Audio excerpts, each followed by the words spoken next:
येणाऱ्या काळात दूध उत्पादन क्षेत्रात शेतकऱ्यांनी इन्व्हेस्टमेंट करणं गरजेचं. रवींद्र चव्हाण. सांगलीच्या इस्लामपूर येथील वाघवाडी येथे दूध उत्पादक शेतकऱ्यांचा मेळावा पार पडला. भाजपा प्रदेशाध्यक्ष रवींद्र चव्हाण यांच्या उपस्थितीत पार पडलेल्या मेळाव्याला पालकमंत्री चंद्रकांत पाटील, आमदार सदाभाऊ खोत, आमदार प्रवीण दरेकर यांच्यासह दूध उत्पादक शेतकरी मोठ्या संख्येनं उपस्थित होते. यावेळी बोलताना रवींद्र चव्हाण यांनी दूध उत्पादनामध्ये येणाऱ्या काळामध्ये शेतकऱ्यांनी इन्व्हेस्टमेंट करणं गरजेचं असून नुसतं दूधच महत्त्वाचं नाही तर दुधापासून बनणारे वेगवेगळे प्रॉडक्ट हे आता जगामध्ये मोठ्या संख्येनं मार्केटमध्ये मागणी असल्याचं मत रवींद्र चव्हाण यांनी व्यक्त केलं आहे.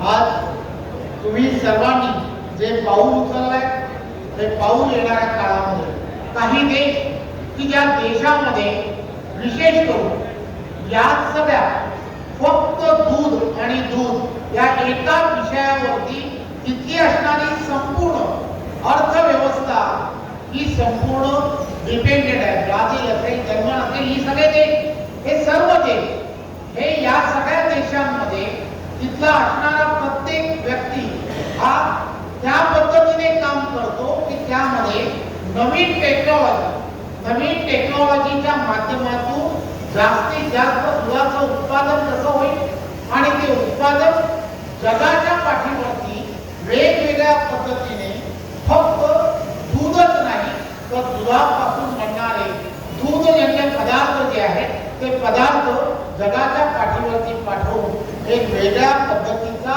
एक अर्थक्रांती करण्याचा प्रयत्न हा अनेक देशांनी केला आहे.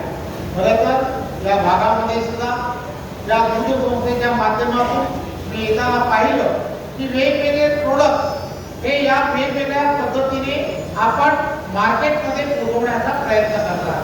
खऱ्या अर्थाने आपण केलेली ही सुरुवात मी आपणा सर्वांना फक्त एवढंच सांगेन की देवेंद्रजींच्या नेतृत्वात आपण सर्वजण ज्या ताकदीने काम करताय, या ताकदीने पुढे जाण्याचा प्रयत्न करताय, मी सर्वांना आपल्या सर्वांना फक्त एवढंच आश्वासित करतो की महाराष्ट्रामधील असणारं आणि केंद्रामध्ये असणारं नरेंद्र मोदीजींच्या नेतृत्वाचं सरकार हे आपल्या पाठीशी खंबीरपणे उभं राहील एवढंच या प्रसंगी सांगतो. धन्यवाद. जय हिंद. Bureau report, SBN Marathi, Sangli.